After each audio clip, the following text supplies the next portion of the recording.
Welcome to another episode of Notes from the Editors here on 9 Panel Grid. I am Eric here, and I'm joined with me, as always, by Stu from Dr. Doom's Fan Club. Stu, how you doing today, man? Oh, dude, doing well, doing well. Summer's wrapping up, man. Me and the fam are trying to make the most of it. And I am just so happy to be here for this conversation, bro. I've been hyped for this one. This was one of the early ones that we put on the list when we were talking about topics for conversation and things we definitely wanted to hit on. And yes, so much of my comic book love comes from this movement and these creators. So can't wait to get into it, brother. How are you? Good to see you. I'm doing good, man. I've been looking forward to this as well. This episode, while we were kind of ruminating over the thoughts of a new show, this was like one of your earliest ideas here, and I'm really glad that you threw it out because Yes. there's so much to chew on, man. Like it was I did some homework to prepare myself for this conversation, and I gotta say it's like the best version of homework that I've ever possibly had. I'm ready to dive into it though, man. How do you feel about this? Yeah, man. Let's do it. Let's do it. Absolutely. Okay, so for those of you who don't know here by the thumbnail here, we're going back in the wayback machine, right? We're gonna start hitting up a little bit of the late 70s, some early 80s here, and we're gonna be talking tonight about the British invasion, not of music. We're not talking Beatlemania. We're talking about the British invasion of comic books, though. Specifically, what has impacted primarily, I think, maybe Vertigo. I think Vertigo is the catalyst for this movement here, or maybe vice versa. The British invasion was the catalyst for Vertigo. We're going to dive into that a little bit. It all really starts in the late 70s, early 80s, though, and a lot of people think that the catalyst, the movement was made by one Alan Moore through his work of Swamp Thing here. But, Stu, I got to pop quiz you a little bit. Do you know who the first quote-unquote British invasion creator was that made the move from doing British-only comic books over to traditional American comics? Man, I don't know. I want to say Bolland was like one of the first names that There we go, dude. is it Camelot 3000? Yes, dude, look at you. Look at you, man. You're doing your homework as well. Yeah, Brian man. Boland, man. He was the man. He was the person that really made the move first and foremost to bring everything over, along with Dave Gibbons, actually. It was two artists that really started the movement, even more so than writers. But Alan Moore is definitely the name that I think probably comes to most people's minds when they think about the British Absolutely. invasion, right? As they should, right? Well, maybe we'll get into that. I think there's an argument to be made here, and maybe we'll I make know. that. Yeah. Just Yeah, letting my for sure. bias flow. You know what I mean? Yeah, I thought that was really interesting, though. I did not, previous to, again, doing the homework on this, I was none the wiser. I would have been like, Alan Moore. That would have been my easy answer. And I'd be like, slam dunk. And then someone would have been like, yeah, no, you're wrong. You lose at this Jeopardy question. Yeah, and one thing I think has like really impressed me, I think, kind of like reading up on these guys in this kind of fraternity, as it were, was they kind of like looked out for each other in a sense. You know what I Yes, mean? I think so. And I think there's definitely a lesson to be learned and an example to be set there, at least early on in the genesis of this movement. I think they were definitely looking out for one another and champion one another, whether it be writer for writer, writer for artist, or whatever the case may be. Yeah, absolutely. Well, speaking of these great creators here, we also have some great people hanging out in the chat with us here. Let's give them a little bit of a Yeah, spotlight absolutely. before we lose ourselves in the conversation. First and foremost, we have Christina Payne, moderator extraordinaire, hanging with us. Christina, you already know it's already great seeing you. What We is up? have the neighborhood Merc here. Actually, he's a man on the What go up, bro? recently, man, hitting up California, hitting up Canada, right? Hitting up all kinds of different places, making great comic book content. So if you're not subbed up, make sure you check out the neighborhood Merc. Oh yeah, Merc, what up, bro? Yeah. We got Christina showing the love here, reminding people to make sure that you like, comment, subscribe, hit that thumbs up button. Thank you so very much for that. We appreciate it. We got Jay from Hydro Asylum Comics hanging with us. Got a little bit of time between shows. Pop in. Dude, Jay, you're always welcome here. Thank you so much for taking out the time, man. We appreciate you. We got Langford here saying, would have to be Alan Moore or Grant Morrison? And I assume he's answering my question here. Who's your favorite British invasion creators? That's a tough one. That's it. And maybe it's those two. I think that me and Stu will have an answer, a definitive answer before the end of the show here for us for sure. But Albert, let us know which one do you have to pick, man. Make the hard decision here. Sophie's Choice. Yeah, exactly. It's like, you remember The Good Son, where Macaulay Culkin is hanging on the edge. Yeah, with Elijah Wood. Yeah. Who's going to be Macaulay in that situation? Right. Yeah. Let's see. We got Albert saying Swamp Thing 1984. I think it was before 1984. You're the Swamp Thing aficionado, though. Do you happen to recall? I thought it was earlier. Bro. I do not. We're gonna find out. Say 84 sounds right, though. You think so? Let's see. We're putting it on the spot here.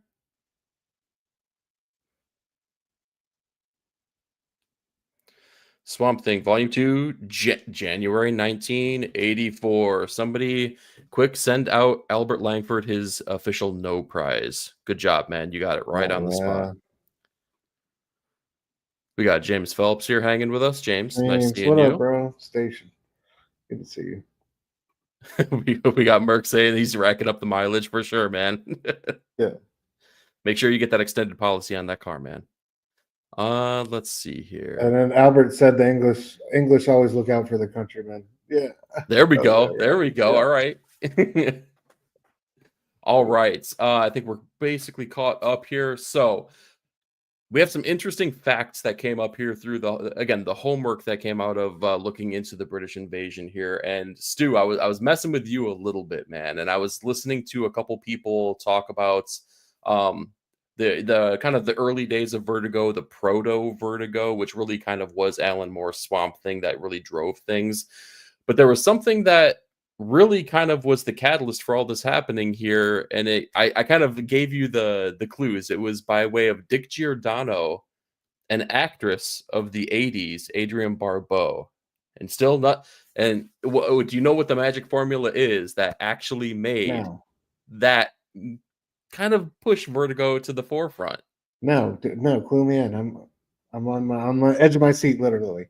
All right, so Dick Giordano, if you don't know, he was I think he had a different title because DC handles their things a little bit differently, but for all intents and purposes, he was kind of like the editor-in-chief for DC at that time. He was, kind of the counterpoint to Jim Shooter at Marvel at the time.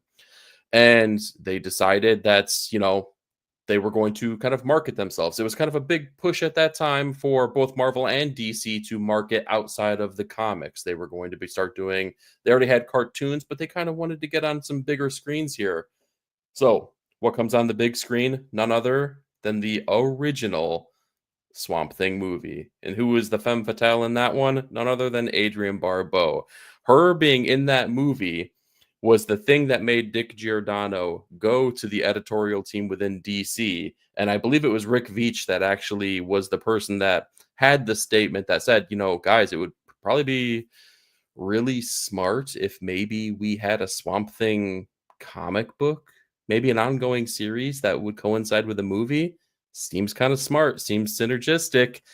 Lo and behold, what happens? But Len Wein and I believe it was Barry Wrightson bring the property back originally to then hand it over to Alan Moore, who then kickstarts what will eventually end up being the proto Vertigo and the beginnings of the British invasion of comics.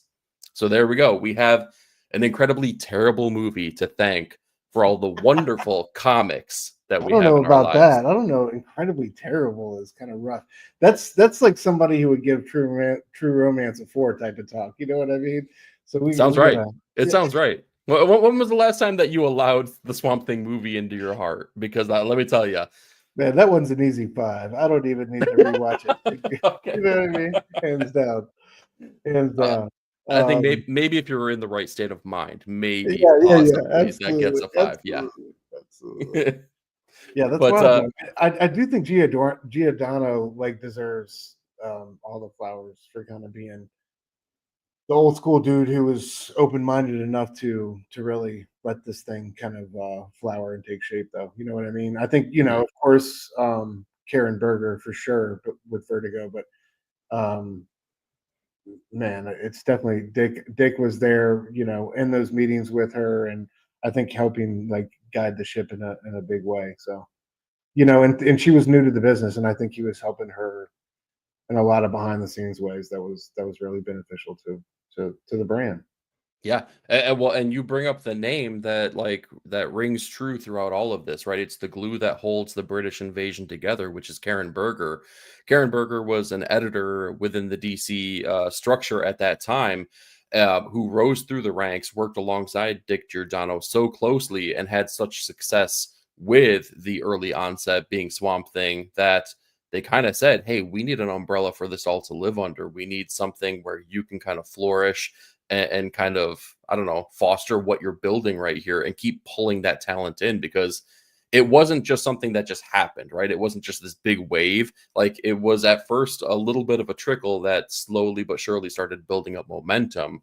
But it all starts with none other than Swamp Thing here. Swamp Thing, I got to hold this one up here because this is all I have. I'm working on the floppy collection here, but I got the absolute version of volume 1 here, which I got to say, I Oh, picked this dude. up. Oh yeah. Yeah, you already know I got this because of our conversation previously, but I have you to thank for me even starting to dive into this. It was the one of the Alan Moore properties that I was a little bit intimidated to jump into, because it was more in the superhero, well, not superhero realm, but it was more in like the DC proper realm than almost anything else that I've read from him. And I liked those things so much, the out of continuity things, that I was afraid that this was going to be, I don't know, stymied a little bit and maybe held to the to continuity.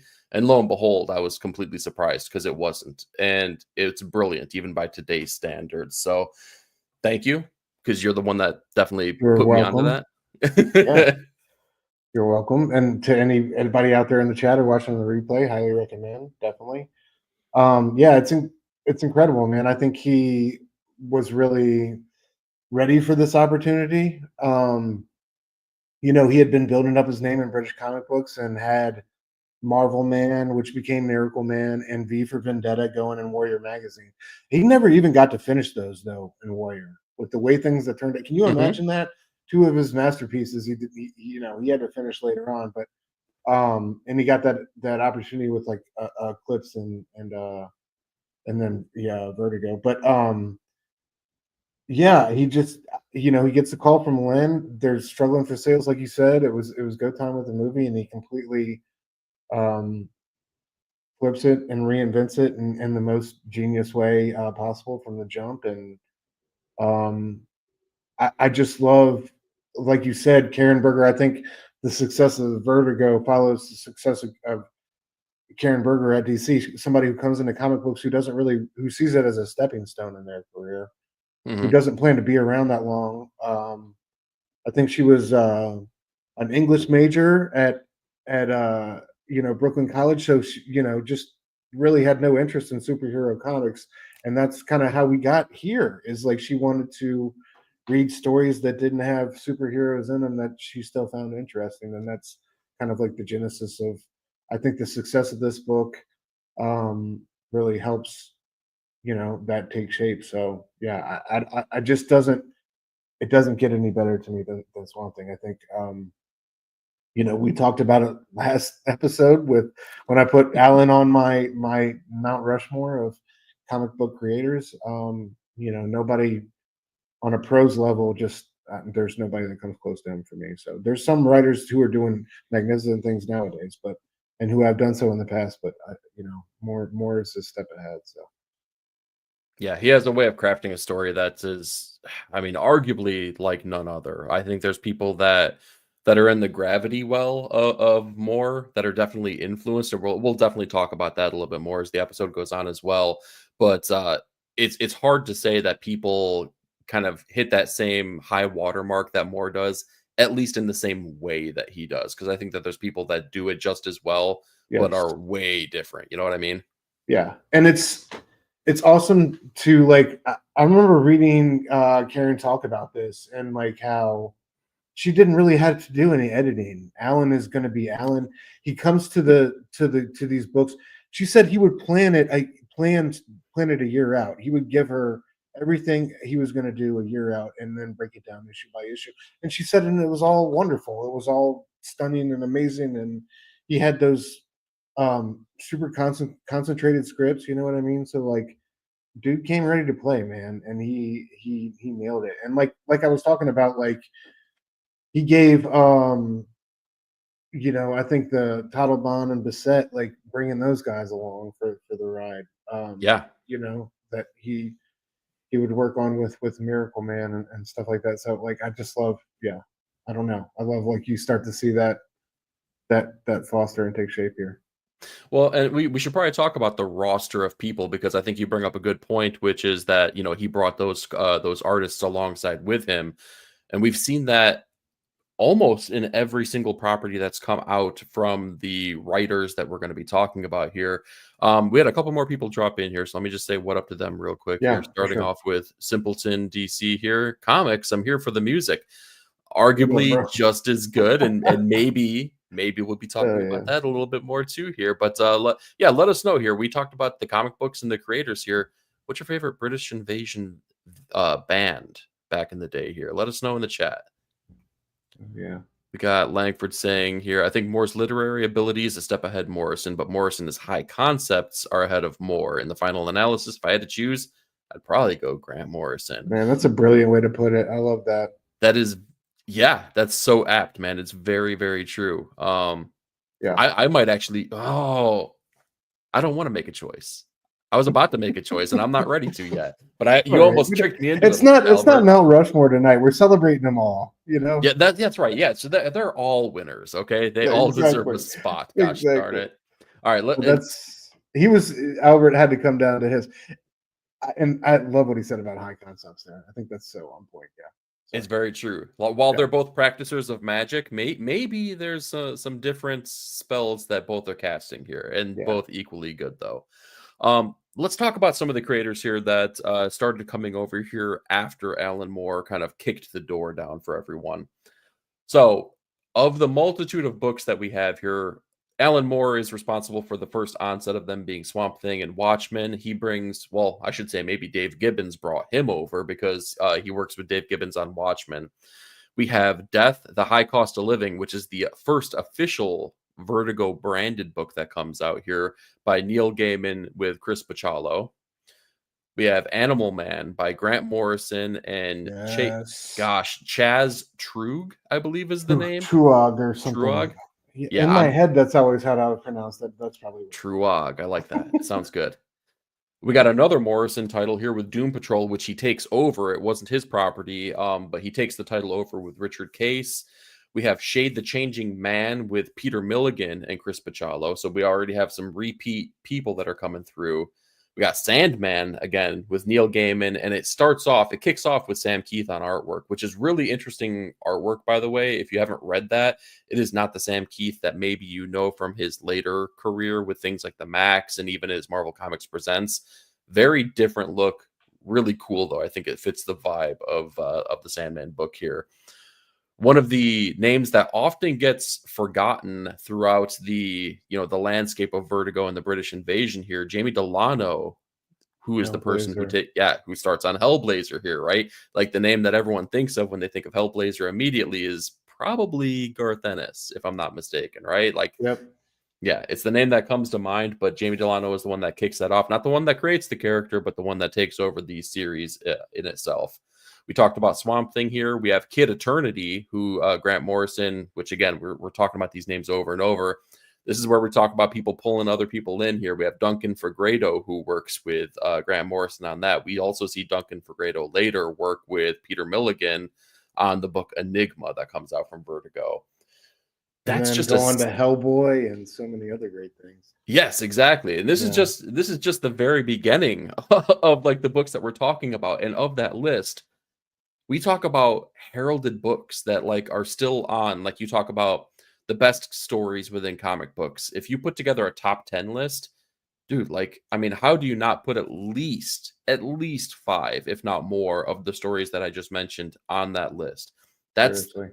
I mean, that's the, I don't know, the wellspring of creativity that the British invasion really kind of like, allowed to take hold here.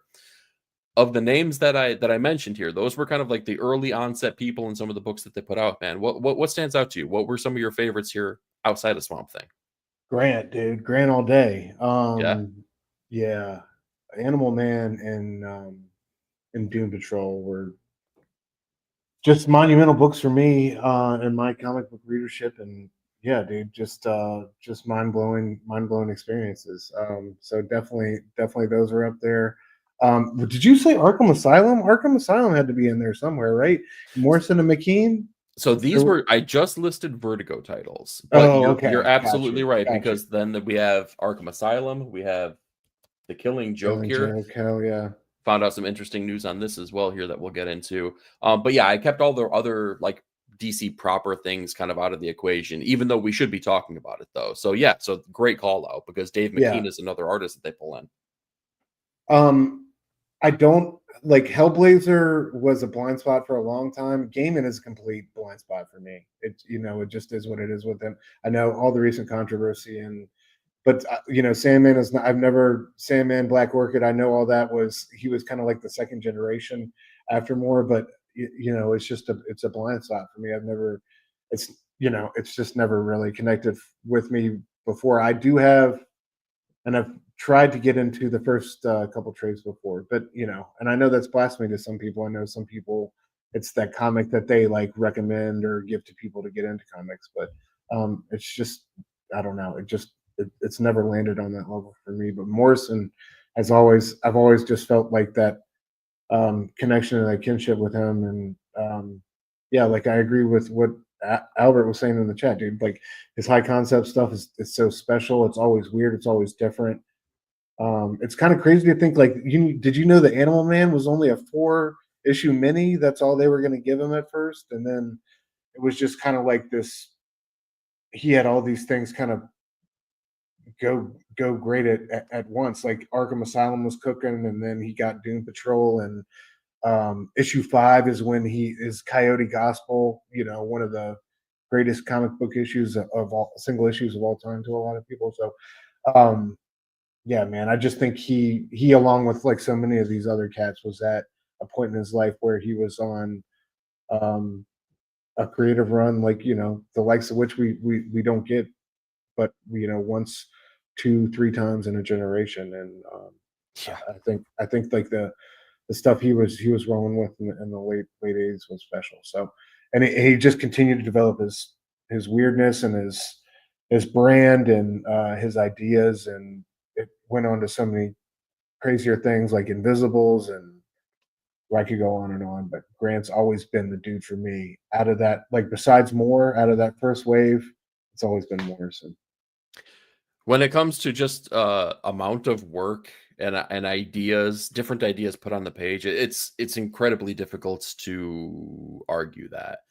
More like, and yeah, like I think Albert hit it on the head. Like when you think about the ideas that Moore puts out, Moore always feels Alan Moore, right? Whether it's Swamp Thing, whether it's V for Vendetta, even Watchmen. And I think that it's crafted in such a way that it feels like if you change a word, like you wouldn't get the same gravity of story that you get. But with Morrison, yeah, you do. You get those wild, crazy ideas. And it's always something that is not necessarily anticipated, but it's something that really makes you think and really makes you reconceptualize everything that you read before it too. Like I've experienced that with so many of their stories that they did in the past. And yeah, Morrison is so good. Right? I'm struggling to not like talk to me about Milligan, because I know he's your guy, and I know Shade the Changing Man was a huge book for you. So like that's another blind spot for me.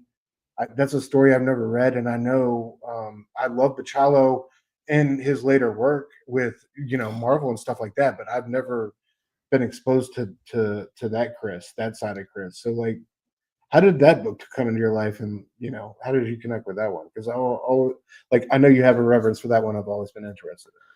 It was honestly so I came to that book through Chris Bachalo's artwork first and foremost, because I was a huge fan of their work. He did the very first issue of X-Men Unlimited, the one where Cyclops loses his visor in Alaska and he has to wear the headband, and like immediately his artwork stuck out to me. I was like, wow, this is something to really to look into. And at that same time, he started taking over the Generation X book with Scott Lobdell, and I was like, oh my God, like the look of this book and the feel of it were just something that I immediately resonated with. I was like, I need to look back and get every single thing that this guy's ever done, like period, full stop.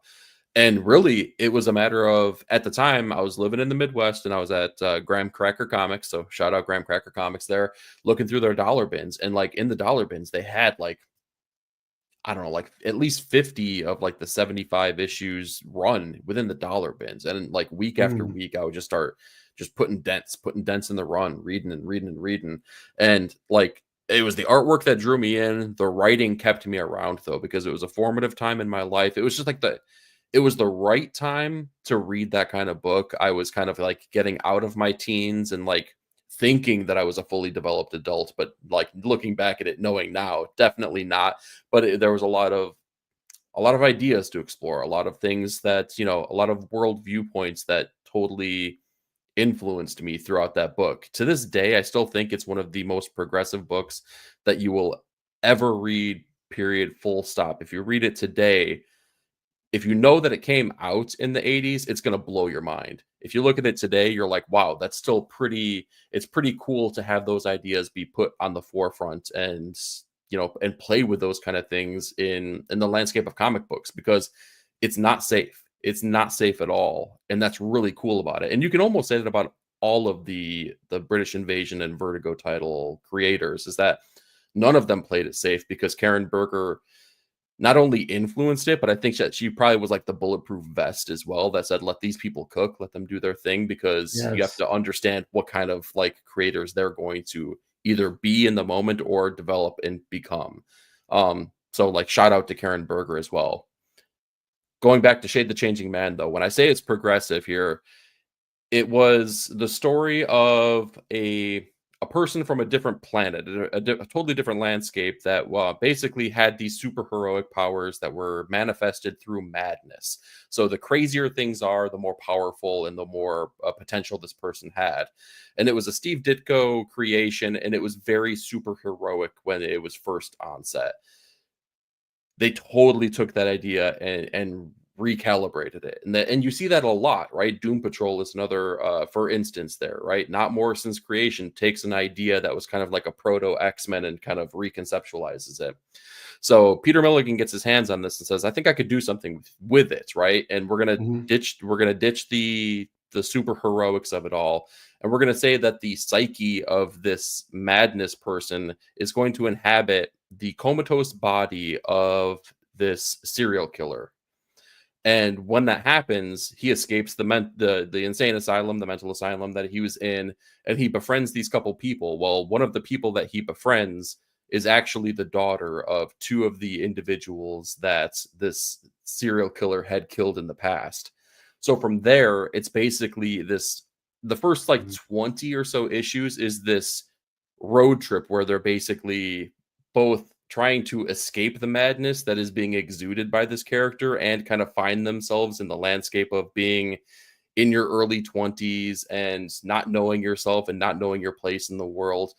It's a really introspective book, and it continues even more so as the series goes on. So I don't want to spoil anything. I could tell you the whole No. story, but I don't want to No, do but that. dude, just to pick up on that, that's what I love about the spirit of these books, though. It feels like that time in your life, in your early 20s, where all your ideas are formative. You're full of hope about, and that's what I love about revisiting them, is it reminds you of what comic books can be, and like Yes. how glorious this medium truly can deliver on all fronts. You know what I mean? And it's artwork, writing, a metaphysical, metatextual, all the metas message. Yes. Um, and like with these low rent characters, one of my favorite, the funniest stories, is when Gaiman goes in with McKean to pitch for Black Orchid, and like they're going through all the low rent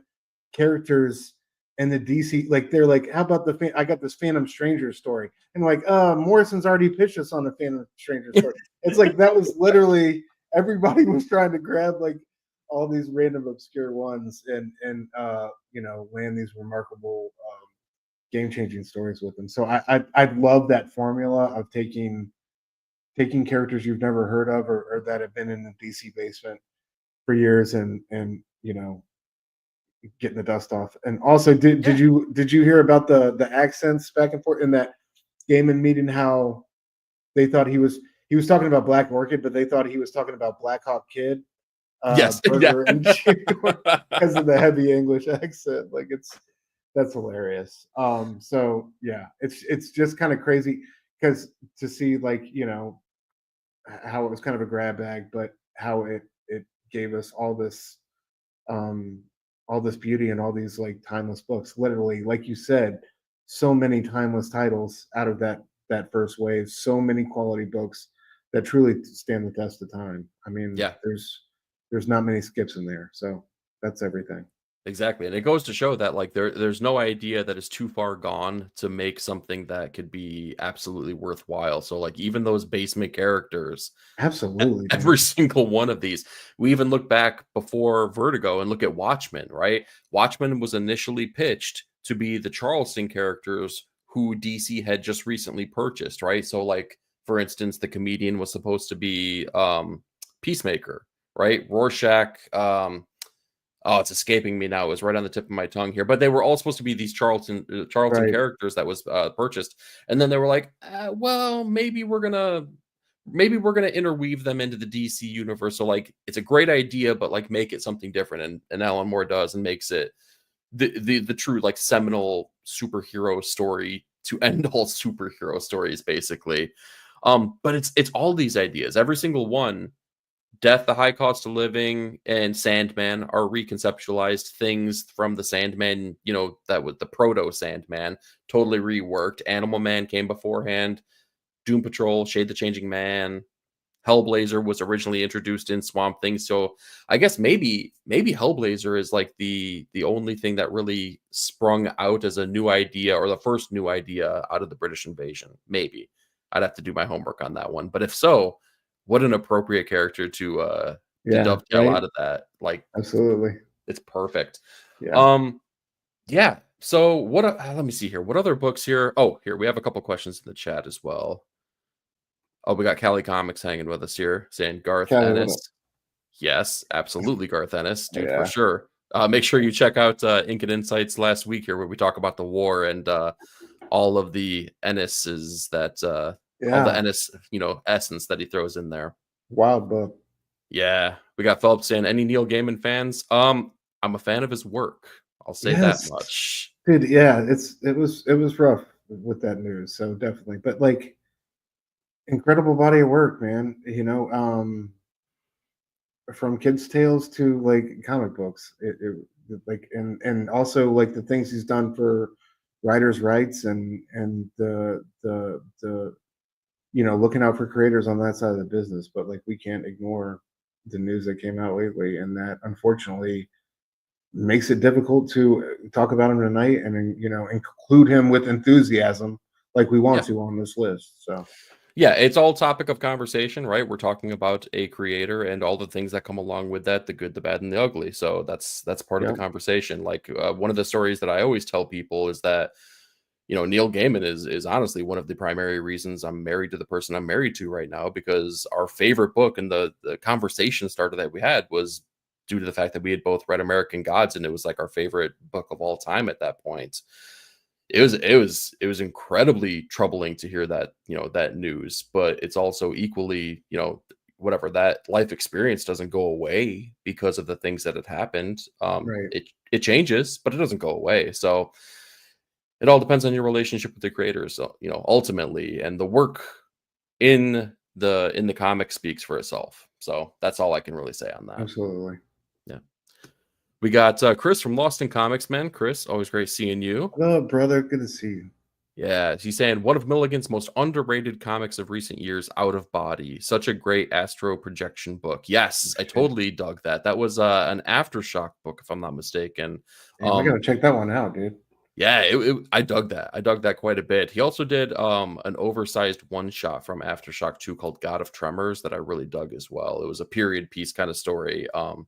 Yeah, Peter Milligan's done some really good work. In fact, he's quietly stayed in the radar of comics while some other people have fallen to the wayside. And yeah, if you're not checking out Peter Milligan's work, make sure you do.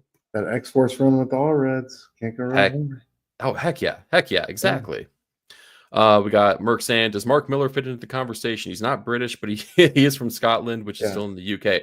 Which, well, and Grant Morrison is very much in that same vein too. Like he's considered a British invasion creator. I think Mark absolutely does, and that's something I Yeah, want to get into in a minute. With the, I think this conversation is generational. So, yeah. Well, yes, and I'm glad that you bring that up. So let's dive into round two, what I call of the British invasion. all right. Um, there's a couple of creators that come to mind when it comes to round two. Mark Miller definitely fits the bill as far as I'm concerned in that conversation. We have creators like Garth Ennis, who we had mentioned previously, but I feel like he's kind of in that second wave of creators that comes in and starts making crazy stories. We'll talk more about those. Steve Dillon working with him as well. We had Mike Carey that came in. Warren Ellis, the great Warren Warren Ellis, Ellis. who has done Yep. so many amazing stories as well. Am I missing any names that were on your list? Who are you thinking? Um, I think you got most of them, dude. Let me see. Paul Jenkins was one I Paul wanted. Jenkins. That's true. Yes. Frank Quietly. Okay. Yeah. Yeah, everyone else you hit up though. The big three were, yeah, Ennis, Ellis, and Millar on that second wave. Yeah, and talk about like a wave two that does not let down at all. I mean, you talk about these second second tier creators, not second tier like a step down, but just the next wave, who put out arguably just as good pieces of work as the people who like kind of kicked things off at Vertigo. In my personal opinion, I think that Preacher might be. Mm, Oh, you take Shade the Changing Man out of the equation just because again, it was a time and place for me that'll never be able to change. You take that out of the equation though, we're just talking about the best series from start to finish. Preacher might be it for me.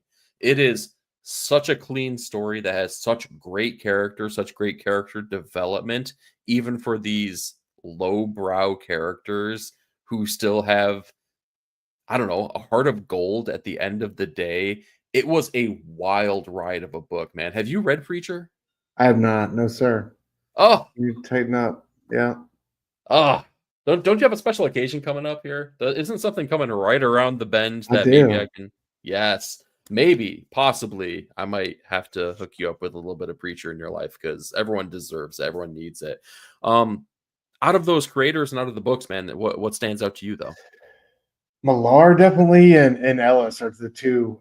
Ennis's Punisher for sure is up there for me. Okay, That one was monumental for me. Punisher Max was incredible. I was Um, about to ask what iteration. So Max. Punisher Born too. Like, oh, like dude, the Punisher the End story he wrote with Richard Corbin, where Frank gets out of Sing Sing prison and it's been a nuclear annihilation, and like the few wealthy elite are holed up in these secret bunkers in New York City, and uh Frank makes his way to these bunkers, and it's incredible, dude. It's Innocent Corbin. Need I see more? Yeah, But exactly. yeah, I think Millar definitely took that brand of shocking violence that kind of the British invasion, first mastered with that first wave. I think, and like really made a name and a brand off of it. And I think when it comes to more cerebral, high concept, um, elevated prose and storytelling, it's definitely Ellis. I think is the spiritual successor there. Yeah. So it's definitely those two for me. Books like The Authority, Transmetropolitan, Yes. Kick Ass, Superman Red Sun. Um, I mean, Wanted. There's like I'm a sucker for a good Millar tale with the violence and the gusto and all that stuff. So what are some of your favorites from I guess that trio? So I think, well, I'm curious to know this because both you and I are big Hunter S. Thompson fans. So you had mentioned Transmetropolitan. Tell me you read that one. Yeah, for sure. Yes. Okay. Yes. That one totally sticks out, and it's almost like the same. It's almost the same thing that I had with Shade the Changing Man. So that one opened the door for me to Vertigo, for me appreciating that type of book. And I feel like Transmet was probably one of the titles that I dove into very early on after that. And it hit everything for me because that was at the same time that I was started to experience Hunter S. Thompson for the first time and really enjoy the gonzo style of writing that he had kind of made famous. And he became that that Raoul Duke character that Yeah. he kind of started to personify more so in life, was so well interpreted in the character of Spider Jerusalem in that book.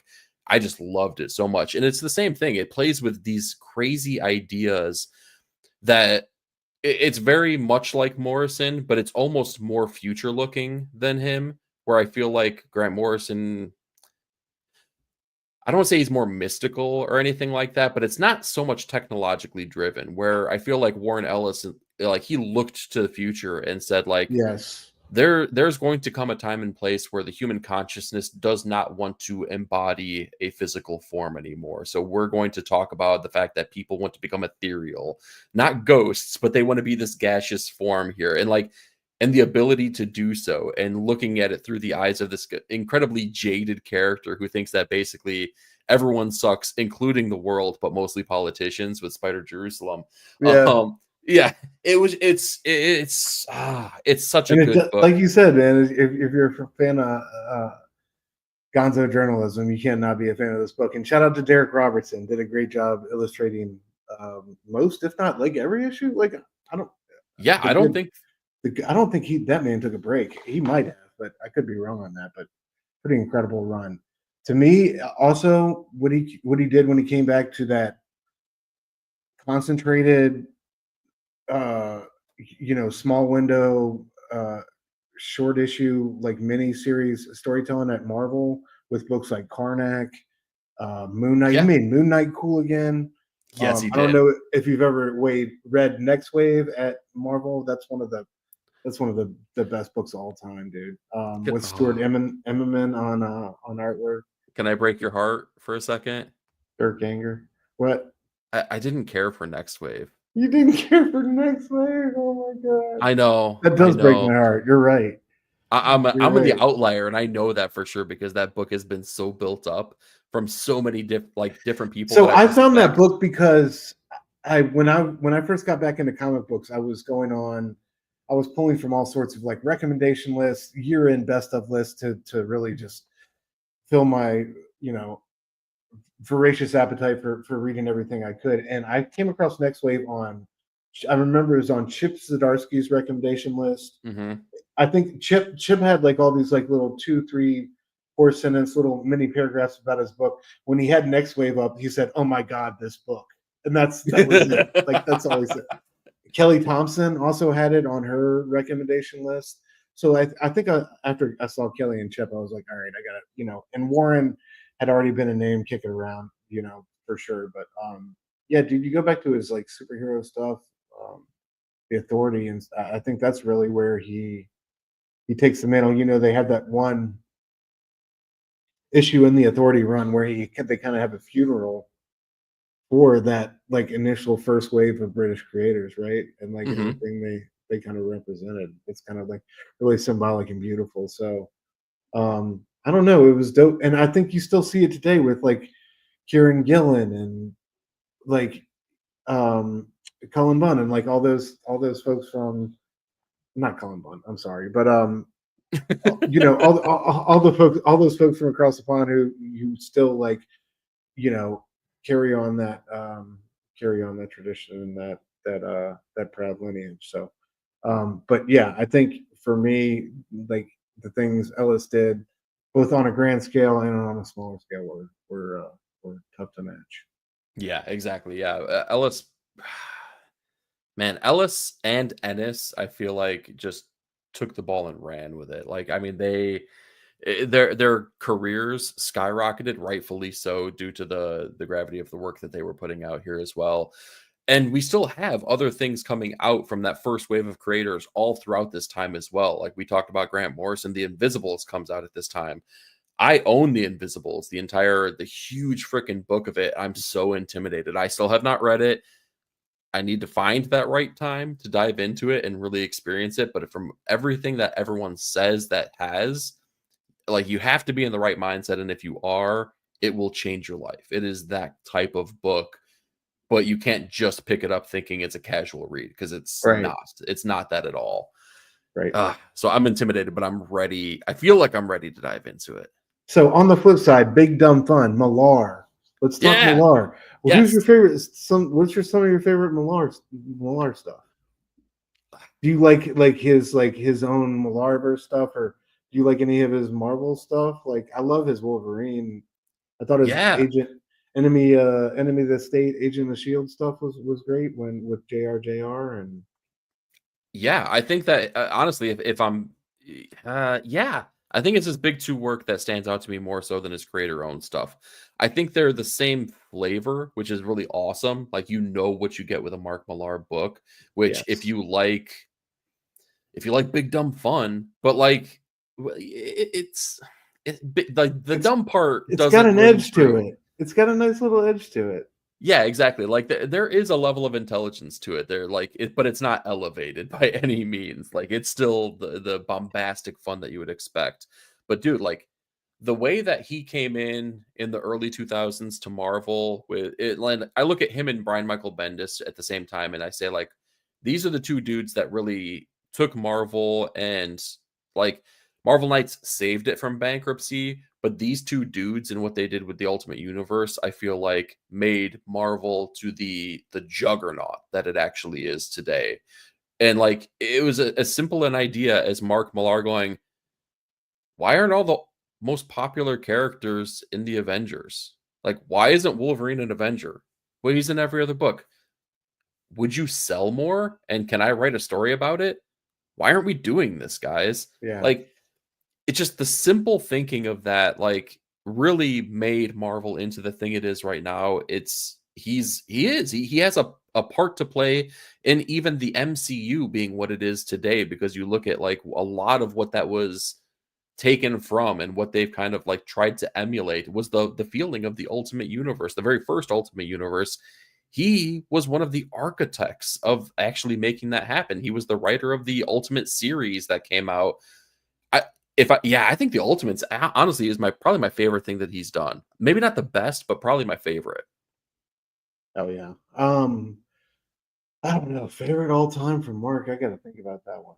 Superman Red Sun's up there. That one was pretty awesome. Yeah. That man is an agent of anarchy and all that stuff. But yeah, I don't know, man. I have to think on that. Well, he also had the book with Matteo Scalera that came out probably maybe 5 or so years back. It was King of Spies. King of Spies. I was gonna say Kill All Spies. Yeah, King of Spies though, for sure. Spies was good. Like, so much of his Millarverse stuff has been good, man. I like at least like on the story level, like Jupiter's Legacy and yeah, Kick-Ass is freaking classic. Like that one is untouchable. Oh But yeah. it's hard to point to a modern day comic book writer who's had more successful, big screen adaptations. Oh yeah. Well, and part of that is through his own making, right? When you have the Millarverse and you sell it all to Netflix, and Netflix does what? Make movies and TV shows. Like, of course, that's going to happen that way. I think that him and Ennis are actually cut from a little bit from the same cloth. Like, we talked a lot about Garth Ennis on Ink and Insights, and I had mentioned like he hates superheroes. He has a hatred, and you kind of feel the visceral hatred for that property, and you get a little bit of that from Millar.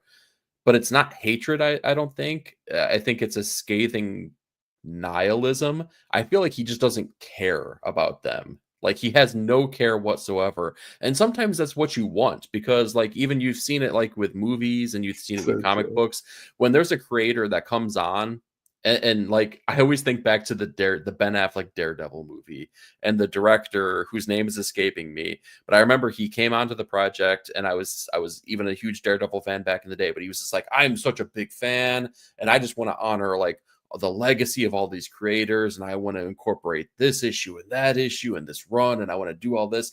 And the movie is trash, and it sucks, and it tries to do so many things and really cannot commit to doing one thing really well, because you could tell the dude loved the property so much and tried to like cram 10 pounds of crap in a 2-pound bag, and it was never going to work.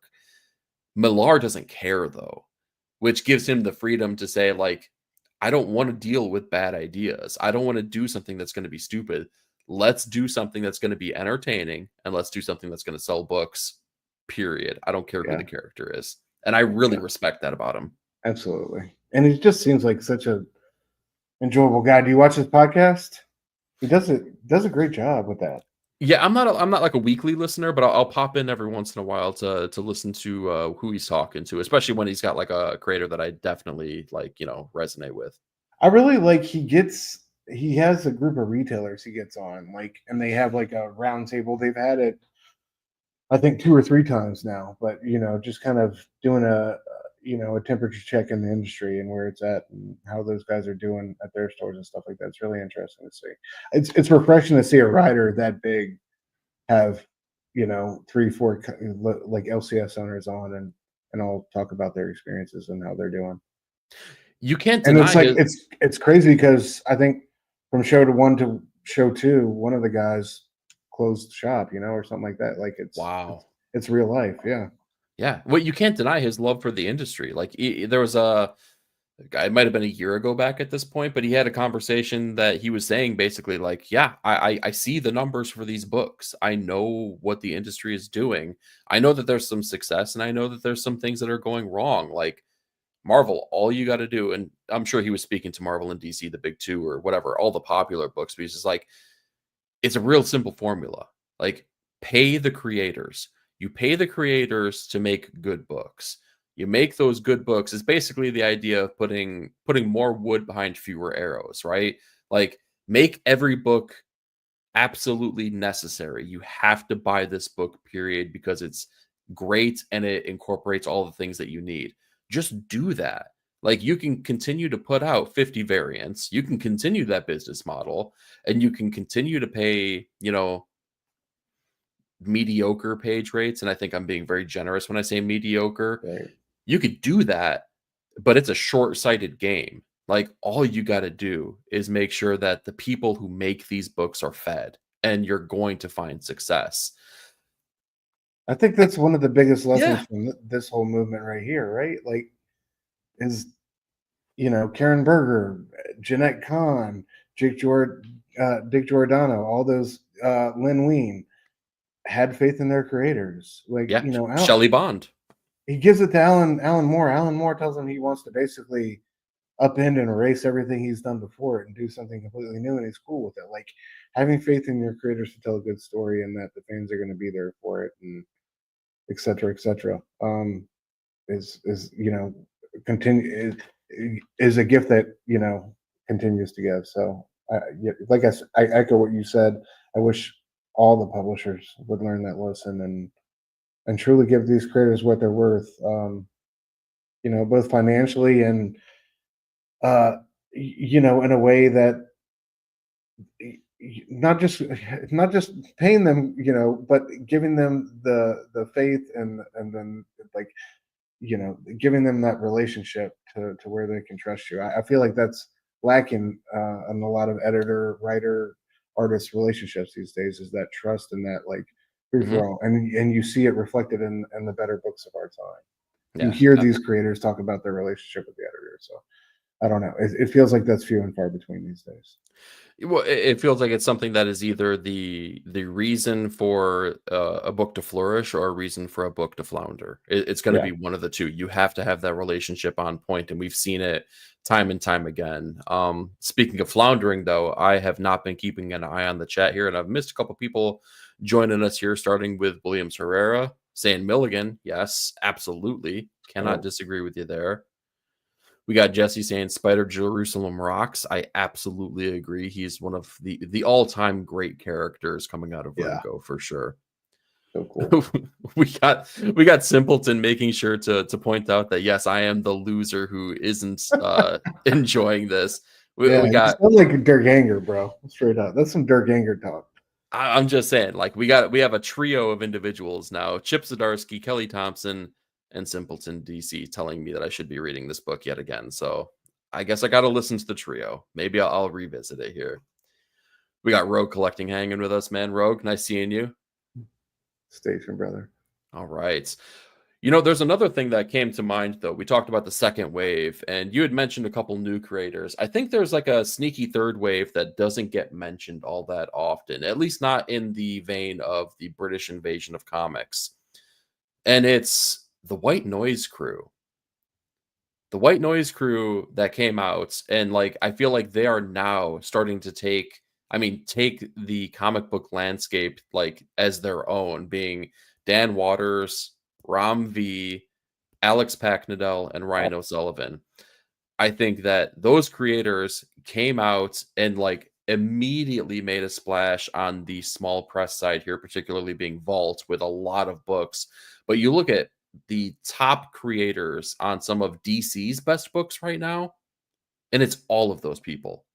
Like, well, with the exception of Ryan O'Sullivan, but every single one of them has been doing something on that side that has been really, really good. And some of them have even made the jump over to Marvel and worked on a couple projects that I've actually really enjoyed. And like, Dude, Dan Waters Loki, holy yes, shit, you took the words out of my mouth. Dan Waters Loki was that's incredible. such a slept-on book. Yes, nobody talked about it, and I loved that story. Just a 4-issue mini. It was great. Rebuilding the ship that was made out of teeth and fingernails, man, like crazy. Of the Damned, like yes, fucking break. That was crazy. But I mean, but these are the creators that are shaping the landscape of comics right here and right now. So while we went back into the Wayback Machine to talk about the original British invasion, which spanned from the late 70s onward, we're still feeling the effects right here and right now. And that's not even to speak to the people that were influenced by some of these creators, right? The first name that comes to mind here is Gerard Way, kind of being the, kind of taking that Morrison influence and making it his own and putting out things in that same ilk, of that same caliber that Morrison did, right? Like there's so many examples that we can think of that same kind of like train of thought. The British invasion was a time and place that is still being felt in the comic book world, which is dude, crazy. like what is Ron V writing right now? Resurrection, man. Are we following the same formula or what, dude? Yes. Taking obscure characters, flipping them, and writing killer ass stories. Like, and I'm so here for it. But yeah, Dan Waters, I completely agree with you about Loki. Dark Patterns has been incredible. They're both of their time on Detective. So like the stuff they're doing for the big two, and then of course all their indie stuff, man. Like, I mean, we could go on and on about that. Where they really made their name. Layla Star, Blue and Green, Rare Flavors. It goes on and on.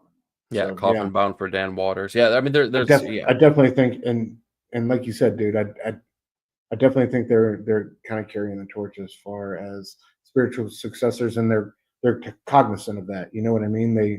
They feel that, and I think they take pride in that, which is kind of dope to feel and to read. Yeah, absolutely. Well, Stu, we had promised everyone in the chat here, and Simpleton kind of kicked it off here, that he was here for the music, and we don't want to disappoint. I think that we had talked about this a little bit, and I think that we put this plan into action here. I want to do two things with you.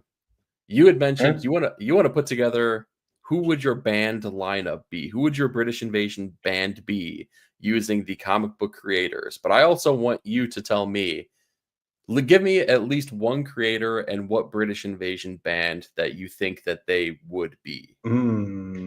That's which I think could be more fun. Yeah. Yeah. All right, let me start with the band, because I did ask you that, and then I completely forgot to choose one. All right, I'm gonna put Alan on bass. Big fella, just got a bassist look to him. We're gonna throw him on bass. I think he's gonna be holding down the groove nice and tight. Drums, I want some frenetic energy. See, I think Grant's either got to be my drummer or my lead singer. I don't think that primal scream that he let out. Exactly, right? So yeah, To anybody who doesn't know what we're referencing, there's Grant speaking at a like what seems to be a chaos magic convention for 45 minutes. Incredible speeches out there on YouTube if you haven't seen it already. But it's on our patreon.com/inkinginsights if you want to check out the link. But yeah, Grant steps up to the mic and lets out this primal howl that will stay with you for the rest of your life if you hear it. But yeah, so I'm gonna make Grant lead singer. You know, I think he wants a spotlight like that. So drums, I want some frenetic energy, but also some reliability, right? I want somebody I can depend on in the pocket.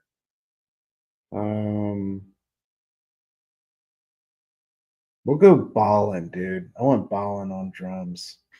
He's kind of good. He kind of looks like Phil Collins anyway. So all right, so what do I need? I think since it's you need lead guitar still, right? I do. We're gonna go power. Yeah, we're gonna go power trio. We'll just go guitar, drums, and bass, and a lead singer on guitar. It's gonna be. Let's go, Mark, dude. I just want some insane Millar riffs. You know what I mean? Some Millar power riffs. How about you? Bring the fun. Before we get to the band comparison, who's your starting lineup when it comes to British Invasion Band?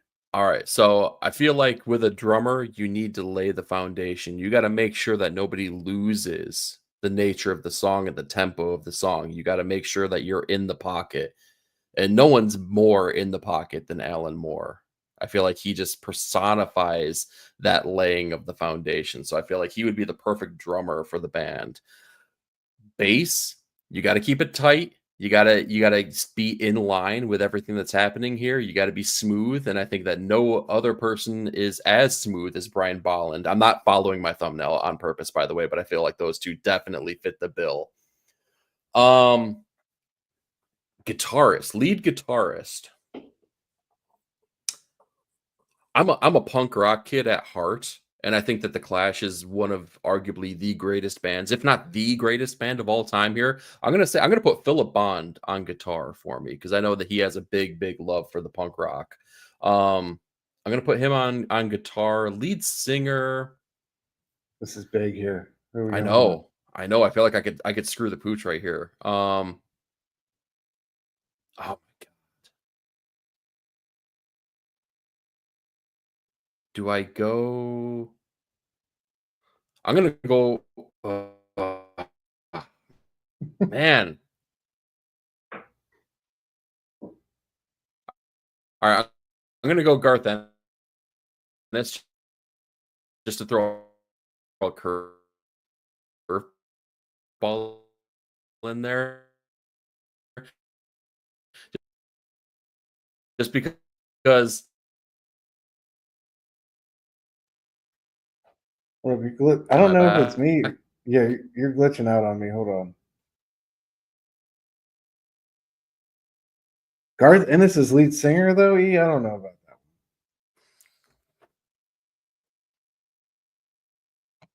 one. I don't know where you went. You glitched out on me, but I'll let me get to the chat real quick while he's trying to. It's totally me. Okay, hold on. I think I'm back. Am I back? Maybe. Hold on. Let me try to refresh mine. Yeah.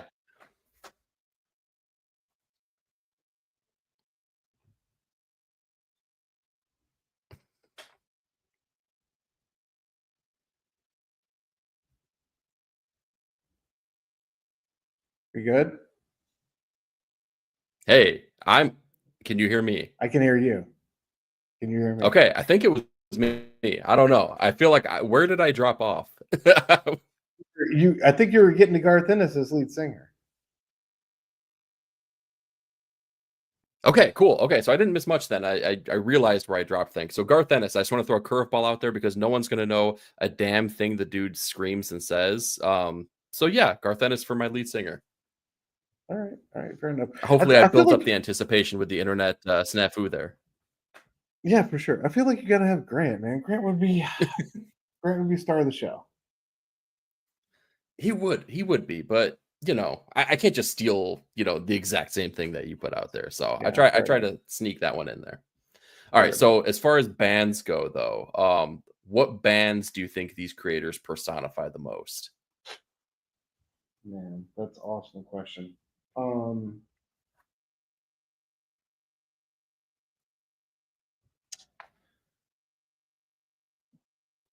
I think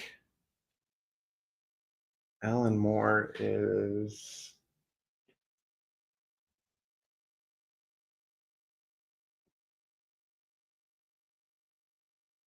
Hmm.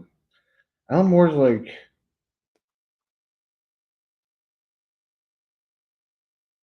Oh no, man, that's a tough one. I think Grant Morrison is like Radiohead. Whoa. Okay. So you're going way new. Okay. You're going way new music then. I'm I didn't okay. mean to. It just popped in my head. Okay. All right. Um, yeah, and it always innovative, boundary pushing, unapologetically weird. Um, I don't know, Alan Moore. How about you? You got any good ones? Oh yeah. I don't I want got to. a whole All list right, of go them. ahead. Go ahead. All right. It's hard for me to say that Alan Moore would not be the Beatles. He kicks things off. He kind of, Oh, you you know, mean like in that sense, and like you get in sense of like big British bands? yeah. Well, I thought you just were I talking took about it like in the bands and shit. no, I took it in the British Invasion. You take it whatever way you want to, though. I don't think that's a wrong answer here. So I said Alan Moore is definitely the Beatles. He is the band that is probably the most popular, has the most hits, right? He's the pop sensation, if you will. I Yeah, foot think, in the door. yeah, I think Yeah, that Grant Morrison is the Rolling Stones. He is equally as poppy or can be, but there's a quiet danger behind everything he does, right? There's a little bit of charming mischief that comes from Grant Morrison in the same way that I feel like we get from the Rolling Stones. The Kinks would have to go to Peter Milligan. I feel like undersung. Nobody talks about the Kinks enough. Nobody talks about Peter Milligan enough, but I feel like they might be the best British invasion band. More so than the Beatles, more so than the Rolling Stones even. And I will who's end Led with Zeppelin? Millar. Zeppelin's in the 70s. That's too far gone, man. The British invasion has already happened at that point. But I will say the Who. The Who would be I'm gonna say Garth Ennis. I feel like there's some anger behind that, just like Ennis has a little bit of anger. So that would be my at least four choices for my British invasion creators taking over British invasion bands. I didn't realize that was the Kinks were in there, like as one of the big four that helped the British invasion happen. Well, I didn't like Next Wave, and you don't listen to the Kinks. Are we even? I guess so. I guess so. Someone just says, "What about the zombies?" And he The talks about the Kinks all the time. There we go. Yeah, That's why me and that's Simpleton, we get yeah. it. We could Well, talk then about the Hollies. We could talk about the zombies, right? We could talk yeah. about oh yeah. There's a whole list of them out there. But what other ones did you come up with here? Did I give you enough time? No, no, I don't have anything. That I wasn't. I definitely not. Now my brain's all confused because you were talking in the British invasion sense. So I don't know. I think that's a great exercise to do though. Like in general, compare an artist to a musician or a music like a band or Mhm. you know what I mean. Like that's fun to think about. Yeah, I feel like Um, there's so much overlap with that kind of stuff, right? The feeling that it exudes. You get those same kind of feelings, those same vibes, whether it's through, you know, through the words and the pictures or through the you know, through the musical talent of these great creators. Absolutely, amen, bro. Yeah. So, Stu, why don't we wrap it up here? Why don't we call it a day by saying let's list out some of the books that we haven't mentioned already here. Give me like a top 3 that we haven't really talked about and give it some love, give it some flowers. Oh man, let me see. Um, okay, we did talk about um we did talk about a lot of Grant Morrison, but I just want to shout out his Batman run. Right, weird, always kooky, beautifully drawn by Frank Quietly. When we're talking about other British creators, so I definitely Heck wanted yeah. to recommend that one. Alan Moore's From Hell with Eddie Campbell, and League of Extraordinary Gentlemen with Kevin O'Neill, I think, are two works of his that um, are my favorites, and I think are just extraordinary. I think League of Extraordinary Gentlemen with Kevin O'Neill is so much fun, and yeah, just I've really been enjoying some of my rereads through that back issue, those back issues lately. So I definitely want to recommend that. And then lastly, dude, I just want to shout out Brian Ballin on all sorts of cover runs, whether it's Dude, there's so many to choose from.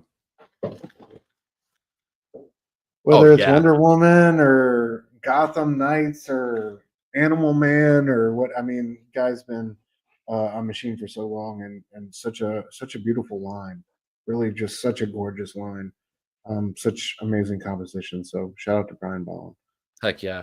Well, fun fact for Brian Ballin too. One of the things that I had learned here that I didn't know, we all associate the Killing Joke with both creators, right? It was Brian Ballin's idea. It was his pitch that made this story happen. So Alan Moore put the words behind it. The story was actually Brian Ballin. So shout out to Brian, man. That's crazy to think of.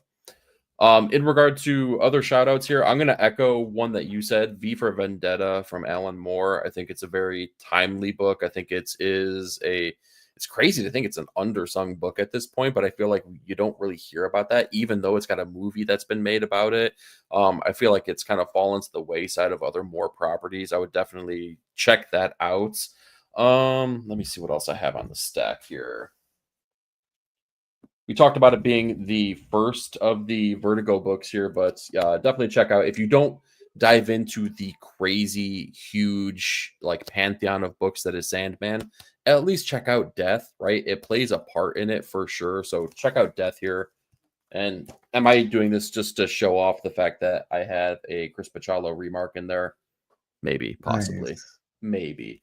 Definitely make sure that you check out Death here. Other than that, check out everything that Karen Berger did at the Berger imprint over at Dark Horse. Same sensibilities, still doing crazy work over there. And Nesenti and David Aja did a series Seeds over there. Definitely worthwhile. Dude, great. Definitely worthwhile to check out, man. She's still doing shout great out to things. Karen, dude. What a fucking legend. Yeah, Karen, honestly, like maybe she deserves a spot on that Mount Rushmore here. So yes. Amen, bro. Yeah, so yeah, she did incredible things, cultivated all this talent, brought it together at a time here that, again, just like we talked about before, changed the landscape of comics, continues to change the landscape of comics, and keeps us talking about the landscape of comics here. So I believe with that, I think we've done justice to these British creators here, man. I think it's about time we call it a day, but I wanted to thank you, of course, as always, for joining me, having these conversations. It's a heck of a time. Thank everyone in the chat for joining us. We had a great time hanging with you guys here. If you haven't already yet, I'm gonna own up to the title of the show, Notes from the Editors here. I'm gonna do just like those little caption boxes do. I'm gonna refer you back to episode 1 here, because you have a chance to win not 1, not 2, but 3 books here that have been signed by none other than Dan Panosian himself. It is Panosian time. Make sure you check out the end of that episode to find out exactly how you can win those books. We're gonna cap it by the time that we start the next episode of this same series here next week. So you got 1 more week from the time that we end this stream tonight to enter in to get your chance to be the winner of those books. Make sure you take advantage of that. Other than that, we will see you tomorrow night over on Dr. Doom's Fan Club here for another installment of Ink and Insights. Stu, thank you for joining me again, man, and we will see you all later. Later, y'all.